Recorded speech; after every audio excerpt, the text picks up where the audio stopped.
Most Americans still think this is just another gas price story.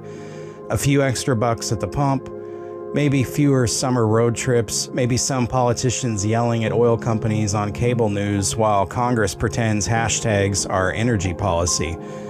That fantasy is about to collide headfirst with reality. Because this is not a price spike, this is a supply collapse. The Strait of Hormuz has been effectively shut down since March 4th after the US-Iran-Israel conflict exploded into open regional warfare. 20% of the world's oil supply got trapped behind a maritime choke point overnight, and now the stored reserves the world has been living off of, they're running out.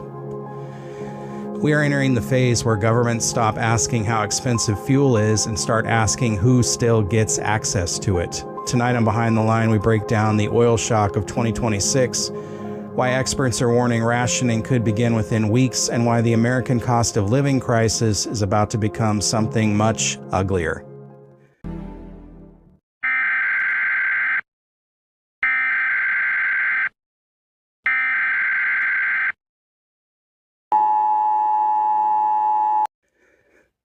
Welcome to Behind the Line podcast. There's a dangerous disconnect happening right now between what people are hearing and what's actually happening underneath the surface of the global economy. Because the headlines are still treating this like a temporary geopolitical flare-up, it's not. This is the largest energy security crisis of the modern industrial era. And before somebody in Washington starts screaming misinformation because reality makes them uncomfortable, let's establish something right now. Modern civilization runs on diesel, not tweets, not climate conferences, not government press briefings, diesel. Every grocery shelf, every ambulance, every farming operation, every train, every cargo terminal, every Amazon truck, every backup generator at your hospital. And right now, global system that feeds the machine is bleeding out in real time. The Strait of Hormuz is one of the single most important pieces of geography on Earth. Tiny stretch of water, massive consequences. About 1/5 of the planet's oil and LNG supply normally flows through it, and now it's effectively closed. That means oil from Saudi Arabia, Kuwait, Iraq, Qatar, and the UAE either can't leave efficiently or can't leave at all. The world has already lost an estimated 10 million barrels per day in production. Think about that number. The entire global system was designed around just-in-time delivery and stable maritime trade. Governments spend decades assuming the U.S. Navy would permanently guarantee free movement throughout these shipping lanes forever.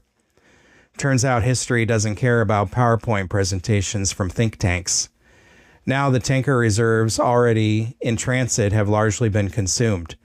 Analysts estimate that the world has burned through more than 650 million barrels of supply cushion since the conflict escalated. That's why energy experts are sounding different now. Notice the language shift. A month ago, they were talking about higher prices. Now they're talking about physical scarcity. That's a completely different animal. Price spikes hurt. Scarcity breaks systems. Energy analyst Eric Nuttall recently warned we may be only weeks away from governments implementing demand destruction measures. That's the polite economist term. Demand destruction. The translation: people become too broke, restricted, or regulated to consume normal amounts of fuel. And once inventories hit critical lows, governments start intervening, not because they want to, because they panic. And if you think that sounds impossible in America, remember a few years ago, politicians literally told people they couldn't paddle board alone on the ocean during C-19, while violent criminals got released from jail. Bureaucracy is a magnificent machine for making the dumbest possible decision with complete confidence. Potential measures already being discussed internationally include mandatory work-from-home mandates, restricted driving schedules, fuel allocation systems, industrial energy rationing, emergency trucking prioritization, airline reductions, and Europe's already seeing industrial energy surcharges hammer manufacturing sectors. Jet fuel prices have exploded. Flights are being canceled. Food shipping costs are climbing. And here's the part people are missing. America doesn't have to run out of gasoline for this to become catastrophic. All we need is sustained diesel inflation. That alone is enough to hammer every working family in the country. Diesel is now functioning like an invisible tax on the entire economy. Freight companies don't absorb those costs, they pass them on to you. Milk, more expensive. Building supplies, more expensive. Farming equipment, more expensive. Medical transport, you guessed it, more expensive. Diesel prices in the U.S. have surged roughly 50% over baseline levels. Washington State and California are getting hammered even harder because the West Coast already has structurally high fuel costs before this crisis even started. And this is where policy decisions start colliding with reality.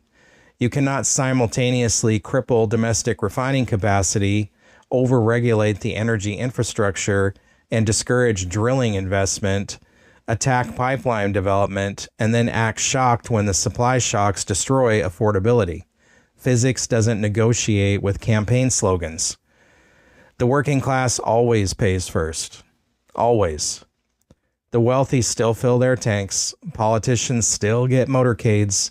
Government agencies still get fuel contracts. The guy driving 40 miles to work in Tacoma or Spokane, he's the one deciding whether groceries or gasoline gets paid first this month. Now, if you live in Washington State, this crisis feels even worse because Washington drivers are getting hit with a combination of global instability and state-level policy costs all at the same time. As of this week, Washington's average gas price is sitting around $5.77 per gallon, with parts of the Seattle metro pushing dangerously close to $6 a gallon. That is not normal inflation anymore. That is economic pressure changing household behavior in real time. And before this next projected spike even hits, Washington already has the second highest fuel prices in America behind California. That didn't happen by accident. It's the result of what can only be described as a perfect storm. The big three. Number one, the global conflict premium. The Middle East conflict and the Strait of Hormuz disruption have already driven oil prices sharply higher worldwide. Even states with cheap fuel are getting hammered. But Washington was already structurally expensive before the global crisis began, which means every international shock now hits the state like a multiplier. Number two, Washington's Climate Commitment Act.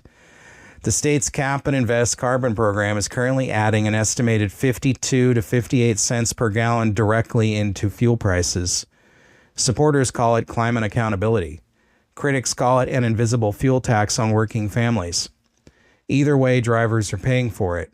Right now, every single fill-up. Number three, the state gas tax. Washington's base gas tax already sits at 55.4 cents per gallon, one of the highest in the nation. And when you stack state gas taxes, federal gas taxes, carbon compliance costs, and low carbon fuel mandates, Washingtonians are paying roughly $1.36 per gallon in taxes and regulatory costs before the fuel even gets calculated. Think about how insane that sentence is. You're paying over $1 in government-imposed costs before gasoline even enters your tank. And the brutal part? Analysts say this still may not be the peak. Washington's expanding low-carbon fuel standard requirements, refinery maintenance schedules, and the switch to summer blend gasoline are expected to push prices another 15 cents higher almost immediately. And then comes the automatic tax escalator. Starting July 1st, Washington's gas tax is scheduled to automatically rise 2% annually tied to inflation. So even if oil markets stabilize later, state-imposed fuel costs keep climbing anyway. That's the direction policymakers intentionally chose. And the difference becomes painfully obvious once you cross state lines. Washington drivers are starting at $6 fuel. Meanwhile, Oregon averages around $5.15. Idaho sits near $4.41. That's not geography, that's policy. And whether people support those policies or oppose them, the economic consequences are no longer theoretical. They're sitting on every receipt at every gas pump in the state. That's the reality. Now, into this chaos comes President Trump proposing a temporary pause on the federal gas tax, and politically it makes perfect sense. People are furious. The federal gas tax is about 18.4 cents per gallon, so suspending it would provide at least some short-term relief psychologically and financially. But let's be brutally honest here. An 18-cent tax pause doesn't fix a global supply collapse. It's a bandage on arterial bleeding. The core problem is not taxation anymore. The core problem is physical availability. You can cut taxes all you want. If the world is missing millions of barrels per day, prices will still surge because markets respond to scarcity. That doesn't mean the proposal is meaningless. For working families barely surviving inflation already, every dollar matters. But Americans need to understand the scale of the crisis honestly, not through election year theater from either side. This is bigger than Republicans versus Democrats. This is industrial civilization versus supply chain math. The United States has been leaning heavily on the Strategic Petroleum Reserve to keep prices from going completely nuclear. But here's the problem. The reserve isn't infinite. Current estimates put the SPR around 392 million barrels, and we're burning through emergency reserves at roughly 5 million barrels per week. That's the National Emergency Piggy Bank. And every week this conflict drags on, the cushion shrinks. Now ask yourself the uncomfortable question nobody in Washington wants to answer publicly. What happens if another major disruption occurs while reserves are already depleted? Hurricane season, cyber attack, domestic refinery attack, expanded regional war. You start stacking crises on top of each other, and eventually even the world's largest economy starts running out of options. Empires don't collapse because somebody gives a dramatic movie speech. They collapse because logistics fail. Rome learned that. Every empire since learned that. Apparently, modern governments decided they were exempt from history because they had social media managers. And now we've crossed into territory that should make every American pay attention, because this week the Trump administration announced it's loaning out another 53.3 million barrels from our Strategic Petroleum Reserve. Not selling, loaning. That sounds responsible at first glance until you understand what's actually happening. This is essentially America pawning part of its emergency backup system in hopes the crisis gets better later. Energy companies take the oil now to keep refineries running and prevent gasoline prices from exploding even higher. In theory, they repay the oil later with interest. And not financial interest, oil interest, up to a 24% premium in physical crude, which means the government is effectively betting that future supply conditions will improve enough for companies to comfortably return those barrels later. That is an enormous gamble, because if this war drags on or expands or another major disruption hits, the United States may find itself needing emergency reserves that no longer exist. And here's the part that should really concern people. The SPR is now sitting roughly at 384 million barrels. Back in 2010, it held over 726 million. We've effectively cut America's emergency energy buffer nearly in half. And remember, the United States uses around 20 million barrels of oil per day. So the entire emergency reserve now represents less than 3 weeks of national consumption. 3 weeks. That's it. That's the backup plan for the world's largest economy. 3 weeks. And before someone screams, but America produces its own oil, yes, we do. But refining, transport, logistics, import blending, and global pricing mechanisms still matter.